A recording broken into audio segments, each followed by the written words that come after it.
Young tiger NTR హీరోగా తెరకెక్కుతున్న high voltage action drama Devara Koratala Shiva direction లో 2 పార్ట్స్ గా వస్తున్న ఈ మూవీపై భారీ అంచనాలు ఉన్నాయి. అందులో పార్ట్ 1 ఈ ఏడాది ఏప్రిల్ 5న వరల్డ్ వైడ్ గా తెలుగు, తమిళ్, హిందీ, కన్నడ, మలయాళ భాషల్లో భారీ ఎత్తున విడుదలకు సిద్ధమవుతోంది. ఇక ఈ సినిమాలో జూనియర్ నట విశ్వరూపం చూడబోతున్నారంటూ వస్తున్న వార్తలు ఈ మూవీపై అంతకంతకు హైప్ ను పెంచేస్తున్నాయి. ఇక ఈ మూవీ ఫస్ట్ గ్లిమ్స్ రిలీజ్ కు 3 రోజులే సమయం ఉండడంతో తారక్ ఫ్యాన్స్ ఇప్పటి నుంచే సందడి మొదలు పెట్టేశారు. సంక్రాంతి కన్నా ముందే పండగ రాబోతుందంటూ సోషల్ మీడియాను హోరెత్తించేస్తున్నారు.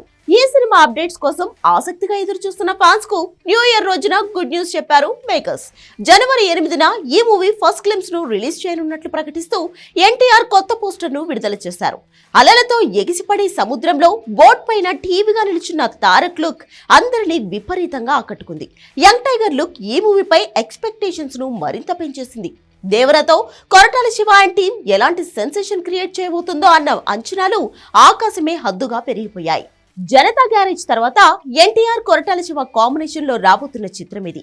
బాలీవుడ్ బ్యూటీ జాన్వీ కపూర్ హీరోయిన్ గా నటిస్తున్న ఈ చిత్రంలో మరో బాలీవుడ్ స్టార్ సైఫ్ అలీ ఖాన్ విలన్ గా నటిస్తున్నారు. శరవేగంగా సినిమా చిత్రీకరణ జరుగుతోంది. ఇప్పటికే 80% షూటింగ్ పూర్తయింది. ఈ సమయంలో జనవరి 8న విడుదల కాబోతున్న గ్లిమ్స్ సోషల్ మీడియాను షేక్ చేయడం ఖాయమంటున్నారు ఫ్యాన్స్. గ్లిమ్స్ లో విజువల్స్, బీజిఎం, ఎన్టీఆర్ లుక్ అద్దరిపోనున్నట్లు టాక్ వినిపిస్తోంది. మరో 3 రోజుల్లో ఇంటర్నెట్ లో టైగర్ సెన్సేషన్ క్రియేట్ చేయబోతున్నాడంటూ మ్యూజిక్ డైరెక్టర్ అనిరుద్ చేసిన ట్వీట్ ఇప్పుడు సోషల్ మీడియాలో వైరల్ గా మారింది. యంగ్ టైగర్ సోషల్ మీడియాను ఏ రేంజ్ లో వేటాడబోతున్నాడో తెలియాలంటే మరో 3 రోజులు ఆగాల్సిందే.